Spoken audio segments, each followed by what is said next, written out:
ಸಮಾಜ ಕಲ್ಯಾಣ ಇಲಾಖೆ ವತಿಯಿಂದ ಡಾಕ್ಟರ್ ಬಾಬು ಜಗಜೀವನ್ ರಾಮ್ ಭವನವನ್ನು 2011ರಲ್ಲಿ ಕಾಮಗಾರಿಯನ್ನು ಆರಂಭ ಮಾಡ್ತಾರೆ. ಅದರ ಅಂದಾಜು ಮೊತ್ತ 2 ಕೋಟಿ.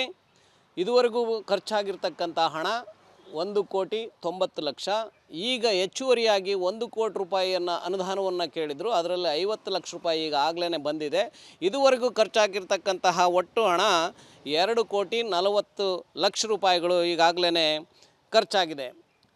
ಈಗ 15 ವರ್ಷ ಆದರೂ ಕೂಡ ಡಾಕ್ಟರ್ ಬಾಬು ಜಗಜೀವನ್ ರಾಮ್ ಭವನವನ್ನು ಪೂರ್ಣ ಪ್ರಮಾಣದಲ್ಲಿ ಕಟ್ಟದೇನೆ ಅದನ್ನು ಅರ್ಧಂಬರ್ಧಕ್ಕೆ ಬಿಟ್ಟು ಅದನ್ನು ಲೋಕಾರ್ಪಣೆಗೊಳಿಸ್ತಾ ಇರತಕ್ಕಂತಹ ಈ ಕೃತ್ಯ ಇದೆಯಲ್ಲ, ಇದು ಡಾಕ್ಟರ್ ಬಾಬು ಜಗಜೀವನ್ ರಾಮ್ ರವರಿಗೆ ಮಾಡ್ತಕ್ಕಂತಹ ಒಂದು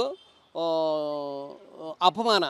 ಹಾಗಾಗಿ ಸಮಾಜ ಕಲ್ಯಾಣ ಇಲಾಖೆ ಈ ವಿಷಯವನ್ನು ಗಂಭೀರವಾಗಿ ಪರಿಗಣಿಸಿ ತಕ್ಷಣವೇ ಅದಕ್ಕೆ ಭವನಕ್ಕೆ ಬೇಕಾಗಿರ್ತಕ್ಕಂಥ ಹೆಚ್ಚುವರಿ ಅನುದಾನವನ್ನು ಸರ್ಕಾರ ಬಿಡುಗಡೆ ಮಾಡಬೇಕು ಮತ್ತು ಆ ಭವನವನ್ನು ಅತಿ ಶೀಘ್ರದಲ್ಲಿಯೇ ಪೂರ್ಣಗೊಳಿಸಿ ಈ ಲೋಕಾರ್ಪಣೆ ಮಾಡಬೇಕು ಅಂತಕ್ಕಂಥ ಒತ್ತಾಯವನ್ನು ಮಾಡ್ತಾಯಿದ್ದೀವಿ. ಒಂದು ವೇಳೆ ಸಮಾಜ ಕಲ್ಯಾಣ ಇಲಾಖೆ ಮಂತ್ರಿ ಮಹದೇವಪ್ಪನವರು ಈ ವಿಷಯದ ಬಗ್ಗೆ ಗಂಭೀರವಾಗಿ ಪರಿಗಣಿಸದೆ ಹೋದರೆ ನಾವು ಶಿವಮೊಗ್ಗ ನಗರದಲ್ಲಿ ಒಂದು ಬೃಹತ್ ಪ್ರತಿಭಟನೆಯನ್ನು ಮಾಡೋದ್ರ ಮೂಲಕ ಈ ಸರ್ಕಾರದ ಮುಂದೆ ನಮ್ಮ ಮನವಿಯನ್ನು ಸಲ್ಲಿಸ್ತೀವಿ ಅಂತಕ್ಕಂಥ ಒಂದು ಹೌದೌದು. ಈಗಾಗಲೇ ಅದು ಸ್ವಲ್ಪ ಸಿಟಿಯಿಂದ ದೂರದಲ್ಲಿದ್ದು ಸಿಟಿಯ ಔಟ್ಸ್ಕಟ್ಟಲ್ಲಿ ಆ ಒಂದು ಭವನವನ್ನು ನಿರ್ಮಾಣ ಮಾಡಿರೋದ್ರಿಂದ ಆ ಭವನದ ಕಾಮಗಾರಿ ಪೂರ್ಣಗೊಳ್ಳದೆ ಅಪೂರ್ಣವಾಗಿರೋದ್ರಿಂದ ಅಲ್ಲಿ ಕುಡುಕರು ಹಾವಳಿ ಜಾಸ್ತಿ ಆಗಿದೆ. ಅದು ಅನೈತಿಕ ತಾಣವಾಗಿ ಅದು ಬದಲಾಗ್ತಾ ಇದೆ. ಹಾಗಾಗಿ ಇಂತಹ ಒಂದು ಡಾಕ್ಟರ್ ಬಾಬು ಜಗಜೀವನ್ ರಾಮ್ ಹೆಸರಿನಲ್ಲಿ ಭವನವನ್ನು ಕಟ್ಟಿ ಇಂಥದಕ್ಕೆಲ್ಲ ಅವಕಾಶ ಮಾಡಿಕೊಡೋದು ಎಷ್ಟು ಸರಿ? ಹಾಗಾಗಿ ತಕ್ಷಣವೇ ಸಮಾಜ ಕಲ್ಯಾಣ ಇಲಾಖೆ ಎಚ್ಚೆತ್ತುಕೊಂಡು ಡಾಕ್ಟರ್ ಬಾಬು ಜಗಜೀವನ್ ರಾಮ್ ಭವನವನ್ನು ಪೂರ್ಣಗೊಳಿಸಿ ಲೋಕಾರ್ಪಣೆ ಮಾಡಬೇಕು ಅಂಥೇಳಿ ನಾನು ಒತ್ತಾಯಿಸ್ತಾ ಇದ್ದೀನಿ ಸರ್ಕಾರವನ್ನು. ನಮ್ಮ ಶಿವಮೊಗ್ಗ ಜಿಲ್ಲಾ ಮಟ್ಟದ ಡಾಕ್ಟರ್ ಬಾಬು ಜಗಜೀವನ್ ರಾಮ್ ಭವನ ಕುವೆಂಪು ರಸ್ತೆಯಲ್ಲಿ ಡಬಲ್ ರೋಡ್ನಲ್ಲಿ ಸುಮಾರು 2012ರಲ್ಲಿ ಮಂಜೂರಾತಿ ಆಗಿದೆ ಸರ್. ಅದು ಒಟ್ಟು ಅಂದಾಜು ಮೊತ್ತ 200 ಲಕ್ಷ, 2 ಕೋಟಿ ರೂಪಾಯಿ. ನೆಕ್ಸ್ಟು ಶಂಕುಸ್ಥಾಪನೆ ಬಂದು 2013ರಲ್ಲಿ 10/2/2013ರಲ್ಲಿ ಶಂಕುಸ್ಥಾಪನೆ ಆಗ್ತದೆ. ಅನುಷ್ಠಾನಾಧಿಕಾರಿ ಬಂದು ಲೋಕೋಪಯೋಗಿ ಇಲಾಖೆ ಶಿವಮೊಗ್ಗ, ಇವರು ಅನುಷ್ಠಾನಾಧಿಕಾರಿಯಾಗಿ ಕೆಲಸ ಮಾಡಿದ್ದಾರೆ. 2013-14ರಲ್ಲಿ ಕಟ್ಟಡ ಕಟ್ಟಲಿಕ್ಕೆ ಪ್ರಾರಂಭ ಮಾಡಿದ್ದಾರೆ.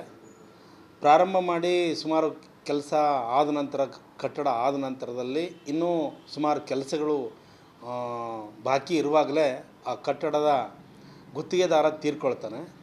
ತೀರ್ಕೊಂಡ ನಂತರ ಅದು ಹಾಗೆ ಅಧಿಕಾರಿಗಳು ಸಹ ಬದಲಾವಣೆ ಆಗ್ತಾರೆ. ಆ ಸಮಯದಲ್ಲಿ ಅದು ಹಾಗೆ ಅಲ್ಲಿಂದ ಪೆಂಡಿಂಗ್ ಇತ್ತು. ಸೊ ನಂತರದಲ್ಲಿ ನಾವು PWDಗೆ ಸುಮಾರು ಸರಿ ಕಾಂಟ್ಯಾಕ್ಟ್ ಮಾಡಿ DC ಅವ್ರ ಗಮನಕ್ಕೆ ತಂದುಬಿಟ್ಟು PWD ಇಂಜಿನಿಯರ್ಸನ್ನು ನಾವು ಕರೆಸಿ ಮಾತಾಡಿದಾಗ, ಇಲ್ಲ ಗುತ್ತಿಗೆದಾರ ತೀರ್ಕೊಂಡ್ಬಿಟ್ಟಿದ್ದಾರೆ, ಅದು ಇನ್ಕಂಪ್ಲೀಟ್ ವರ್ಕ್ ಆಗಿದೆ, ಹಾಗಾಗಿ ಹೆಚ್ಚುವರಿ ಕೆಲಸನೂ ಆಗಿದೆ, ಅವ್ರಿಗೆ ಇನ್ನೂ ದುಡ್ಡು ಕೊಡಬೇಕು ಅಂತ ಅವರು ಹೇಳಿದರು DC ಅವ್ರ ಹತ್ರ. ನೆಕ್ಸ್ಟ್ ಮತ್ತೆ 30 ಲಕ್ಷ ರೂಪಾಯಿ ನಮಗೆ ಅನುದಾನ ಬಂತು. ಆ ಅನುದಾನವನ್ನು ಸಹ ನಾವು ಏನು ಬಾಕಿ ಉಳಿದಿದೆ ಆ ಎಲ್ಲ ಕೆಲಸಗಳನ್ನು ಫಿನಿಷ್ ಮಾಡಿಕೊಡಿ ಅಂತ ಹೇಳಿಬಿಟ್ಟು ನಾವು 30 ಲಕ್ಷವನ್ನು ಸುಮಾರು 2023-24ರಲ್ಲಿ ಕೊಟ್ಟು ಅಲ್ಲಿಂದ ಇಲ್ಲಿವರೆಗೂ ನಾವು PWD ಜೊತೆಗೆ ನಿರಂತರವಾಗಿ ಸಂಪರ್ಕದಲ್ಲಿದ್ದು ಅದನ್ನು ಬೇಗ ಮುಗಿಸ್ಕೊಡಿ ಅಂತ ಹೇಳಿ ಕೇಳ್ತಾ ಇದ್ದೀವಿ. ಅದಕ್ಕೆ ಹೆಚ್ಚುವರಿಯಾಗಿ 30 ಲಕ್ಷ ಕೊಟ್ಟಿದ್ದಕ್ಕೆ ನಾವು ಕಾಂಪೌಂಡ್ ಕಟ್ಟಿಕೊಡಿ, ಸೇಫ್ ಆಗುತ್ತೆ ಅಂತ ಹೇಳಿಬಿಟ್ಟು ಕಾಂಪೌಂಡು ಮತ್ತು ಸಣ್ಣ ಪುಟ್ಟ ಕೆಲಸಗಳ ಬಾಕಿ ಇರ್ತಕ್ಕಂಥದ್ದನ್ನು ಮುಗಿಸ್ಕೊಡಿ ಅಂಥೇಳಿ ನಾವು ಕೇಳ್ಕೊಂಡಿದ್ದೀವಿ ಸರ್. ನಾವು ಉದ್ಘಾಟನೆಗೆ ವಿಳಂಬ ಆಗಲಿಕ್ಕೆ ಕಾರಣ ಅಂತಂದರೆ ಆ ಗುತ್ತಿಗೆದಾರ ತೀರ್ಕೊಂಡೋಗಿ ಅದು ಕೆಲಸ ಕಂಪ್ಲೀಟ್ ಆಗಿರಲಿಲ್ಲ.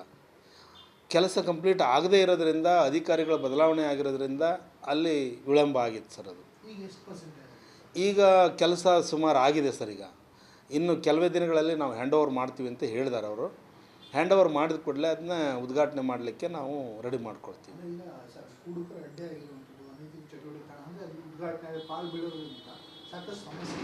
ಅದಕ್ಕೋಸ್ಕರನೇ ನಾವು 30 ಲಕ್ಷ ರೂಪಾಯಿ ದುಡ್ಡನ್ನು ನಾವು ಮೊನ್ನೆ ಬಂದಿರತಕ್ಕಂಥ 30 ಲಕ್ಷ ರೂಪಾಯಿ ಕೊಟ್ಬಿಟ್ಟು DC ಅವ್ರ ಕಡೆಯಿಂದ ನಾವು ಮೀಟಿಂಗ್ ಮಾಡಿಸಿ ಅಲ್ಲಿ ಯಾವುದೇ ರೀತಿ ಕುಡುಕರು ಅವರು ಇವರು ಬಂದು ಪಾಳು ಬೀಳದ ಹಾಗೆ ನಾವು ನೋಡ್ಕೋಬೇಕು ಅನ್ನೋ ಉದ್ದೇಶಕ್ಕೆ ಕಾಂಪೌಂಡ್ ಮಾಡಿಕೊಡಿ ಅಂತ ಹೇಳಿದ್ದೀವಿ. ಆ ದುಡ್ಡು ಸಾಕಾಗೋದಿಲ್ಲ ಅಂತ ಅವರು ಏನೋ ಹೇಳ್ತಾ ಇದ್ದಾರೆ.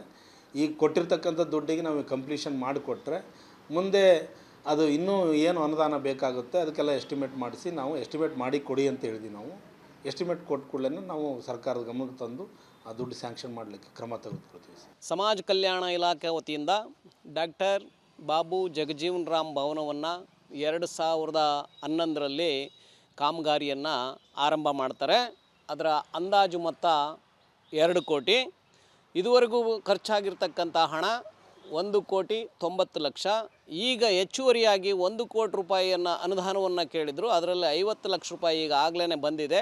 ಇದುವರೆಗೂ ಖರ್ಚಾಗಿರ್ತಕ್ಕಂತಹ ಒಟ್ಟು ಹಣ 2,40,00,000 ರೂಪಾಯಿಗಳು ಈಗಾಗಲೇ ಖರ್ಚಾಗಿದೆ. ಈಗ 15 ವರ್ಷ ಆದರೂ ಕೂಡ ಡಾಕ್ಟರ್ ಬಾಬು ಜಗಜೀವನ್ ರಾಮ್ ಭವನವನ್ನು ಪೂರ್ಣ ಪ್ರಮಾಣದಲ್ಲಿ ಕಟ್ಟದೇನೆ ಅದನ್ನು ಅರ್ಧಂಬರ್ಧಕ್ಕೆ ಬಿಟ್ಟು ಅದನ್ನು ಲೋಕಾರ್ಪಣೆಗೊಳಿಸ್ತಾ ಇರತಕ್ಕಂತಹ ಈ ಕೃತ್ಯ ಇದೆಯಲ್ಲ, ಇದು ಡಾಕ್ಟರ್ ಬಾಬು ಜಗಜೀವನ್ ರಾಮ್ ರವರಿಗೆ ಮಾಡ್ತಕ್ಕಂತಹ ಒಂದು ಅಪಮಾನ.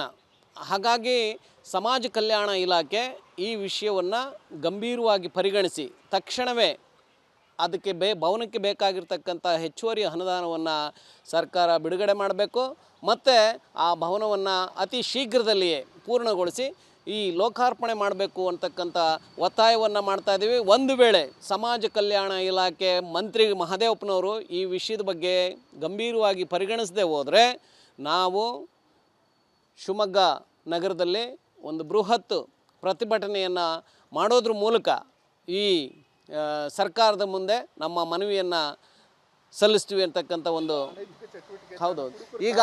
ಈಗಾಗಲೇ ಅದು ಸ್ವಲ್ಪ ಸಿಟಿಯಿಂದ ದೂರದಲ್ಲಿದ್ದು ಸಿಟಿಯ ಔಟ್ಸ್ಕಟ್ಟಲ್ಲಿ ಆ ಒಂದು ಭವನವನ್ನು ನಿರ್ಮಾಣ ಮಾಡಿರೋದ್ರಿಂದ ಆ ಭವನದ ಕಾಮಗಾರಿ ಪೂರ್ಣಗೊಳ್ಳದೆ ಅಪೂರ್ಣವಾಗಿರೋದ್ರಿಂದ ಅಲ್ಲಿ ಕುಡುಕರು ಹಾವಳಿ ಜಾಸ್ತಿ ಆಗಿದೆ. ಅದು ಅನೈತಿಕ ತಾಣವಾಗಿ ಅದು ಬದಲಾಗ್ತಾ ಇದೆ. ಹಾಗಾಗಿ ಇಂತಹ ಒಂದು ಡಾಕ್ಟರ್ ಬಾಬು ಜಗಜೀವನ್ ರಾಮ್ ಹೆಸರಿನಲ್ಲಿ ಭವನವನ್ನು ಕಟ್ಟಿ ಇಂಥದಕ್ಕೆಲ್ಲ ಅವಕಾಶ ಮಾಡಿಕೊಡೋದು ಎಷ್ಟು ಸರಿ? ಹಾಗಾಗಿ ತಕ್ಷಣವೇ ಸಮಾಜ ಕಲ್ಯಾಣ ಇಲಾಖೆ ಎಚ್ಚೆತ್ತುಕೊಂಡು ಡಾಕ್ಟರ್ ಬಾಬು ಜಗಜೀವನ್ ರಾಮ್ ಭವನವನ್ನು ಪೂರ್ಣಗೊಳಿಸಿ ಲೋಕಾರ್ಪಣೆ ಮಾಡಬೇಕು ಅಂಥೇಳಿ ನಾನು ಒತ್ತಾಯಿಸ್ತಾ ಇದ್ದೀನಿ ಸರ್ಕಾರವನ್ನು.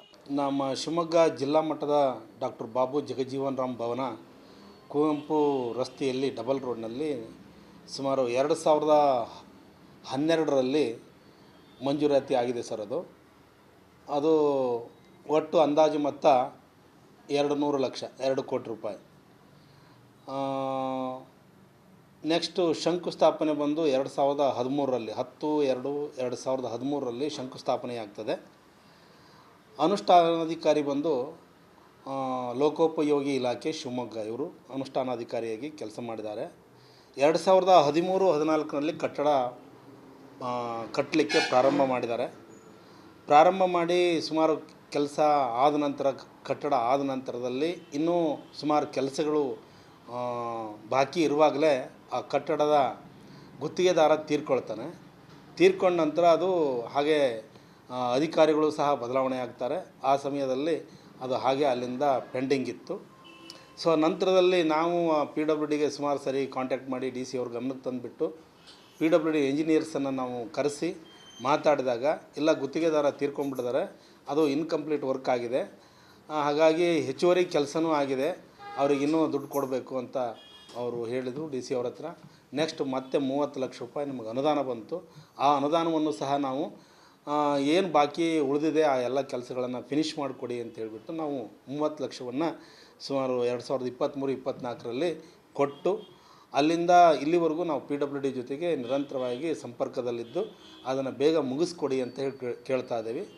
ಅದಕ್ಕೆ ಹೆಚ್ಚುವರಿಯಾಗಿ 30 ಲಕ್ಷ ಕೊಟ್ಟಿದ್ದಕ್ಕೆ ನಾವು ಕಾಂಪೌಂಡ್ ಕಟ್ಟಿಕೊಡಿ, ಸೇಫ್ ಆಗುತ್ತೆ ಅಂತ ಹೇಳಿಬಿಟ್ಟು ಕಾಂಪೌಂಡು ಮತ್ತು ಸಣ್ಣ ಪುಟ್ಟ ಕೆಲಸಗಳ ಬಾಕಿ ಇರ್ತಕ್ಕಂಥದ್ದನ್ನು ಮುಗಿಸ್ಕೊಡಿ ಅಂಥೇಳಿ ನಾವು ಕೇಳ್ಕೊಂಡಿದ್ದೀವಿ ಸರ್. ನಾವು ಉದ್ಘಾಟನೆಗೆ ವಿಳಂಬ ಆಗಲಿಕ್ಕೆ ಕಾರಣ ಅಂತಂದರೆ ಆ ಗುತ್ತಿಗೆದಾರ ತೀರ್ಕೊಂಡೋಗಿ ಅದು ಕೆಲಸ ಕಂಪ್ಲೀಟ್ ಆಗಿರಲಿಲ್ಲ. ಕೆಲಸ ಕಂಪ್ಲೀಟ್ ಆಗದೇ ಇರೋದ್ರಿಂದ, ಅಧಿಕಾರಿಗಳ ಬದಲಾವಣೆ ಆಗಿರೋದ್ರಿಂದ ಅಲ್ಲಿ ವಿಳಂಬ ಆಗಿತ್ತು ಸರ್. ಅದು ಈಗ ಕೆಲಸ ಸುಮಾರು ಆಗಿದೆ ಸರ್. ಈಗ ಇನ್ನು ಕೆಲವೇ ದಿನಗಳಲ್ಲಿ ನಾವು ಹ್ಯಾಂಡ್ ಓವರ್ ಮಾಡ್ತೀವಿ ಅಂತ ಹೇಳಿದ್ದಾರೆ ಅವರು. ಹ್ಯಾಂಡ್ ಓವರ್ ಮಾಡಿದ ಕೂಡಲೇ ಅದನ್ನ ಉದ್ಘಾಟನೆ ಮಾಡಲಿಕ್ಕೆ ನಾವು ರೆಡಿ ಮಾಡ್ಕೊಳ್ತೀವಿ. ಈಗ ಹುಡುಗರು ಅಡ್ಡಿ ಆಗಿರುವಂಥದ್ದು ಅನೈತಿಕ ಚಟುವಟಿಕೆ ಅಂದರೆ ಅದು ಉದ್ಘಾಟನೆ ಪಾಲು ಬೀಳೋದ್ರಿಂದ ಸಾಕಷ್ಟು ಸಮಸ್ಯೆ. ಅದಕ್ಕೋಸ್ಕರನೇ ನಾವು 30 ಲಕ್ಷ ರೂಪಾಯಿ ದುಡ್ಡನ್ನು ನಾವು ಮೊನ್ನೆ ಬಂದಿರತಕ್ಕಂಥ 30 ಲಕ್ಷ ರೂಪಾಯಿ ಕೊಟ್ಬಿಟ್ಟು ಡಿ ಸಿ ಅವ್ರ ಕಡೆಯಿಂದ ನಾವು ಮೀಟಿಂಗ್ ಮಾಡಿಸಿ ಅಲ್ಲಿ ಯಾವುದೇ ರೀತಿ ಕುಡುಕರು ಅವರು ಇವರು ಬಂದು ಪಾಳು ಬೀಳದ ಹಾಗೆ ನಾವು ನೋಡ್ಕೋಬೇಕು ಅನ್ನೋ ಉದ್ದೇಶಕ್ಕೆ ಕಾಂಪೌಂಡ್ ಮಾಡಿಕೊಡಿ ಅಂತ ಹೇಳಿದ್ದೀವಿ. ಆ ದುಡ್ಡು ಸಾಕಾಗೋದಿಲ್ಲ ಅಂತ ಅವರು ಏನೋ ಹೇಳ್ತಾ ಇದ್ದಾರೆ. ಈಗ ಕೊಟ್ಟಿರ್ತಕ್ಕಂಥ ದುಡ್ಡಿಗೆ ನಾವು ಕಂಪ್ಲೀಷನ್ ಮಾಡಿಕೊಟ್ರೆ ಮುಂದೆ ಅದು ಇನ್ನೂ ಏನು ಅನುದಾನ ಬೇಕಾಗುತ್ತೆ ಅದಕ್ಕೆಲ್ಲ ಎಸ್ಟಿಮೇಟ್ ಮಾಡಿಸಿ ನಾವು ಎಸ್ಟಿಮೇಟ್ ಮಾಡಿ ಕೊಡಿ ಅಂತ ಹೇಳಿದ್ವಿ. ನಾವು ಎಸ್ಟಿಮೇಟ್ ಕೊಟ್ಟ ಕೂಡಲೇ ನಾವು ಸರ್ಕಾರದ ಗಮನಕ್ಕೆ ತಂದು ಆ ದುಡ್ಡು ಸ್ಯಾಂಕ್ಷನ್ ಮಾಡಲಿಕ್ಕೆ ಕ್ರಮ ತೆಗೆದುಕೊಳ್ತೀವಿ.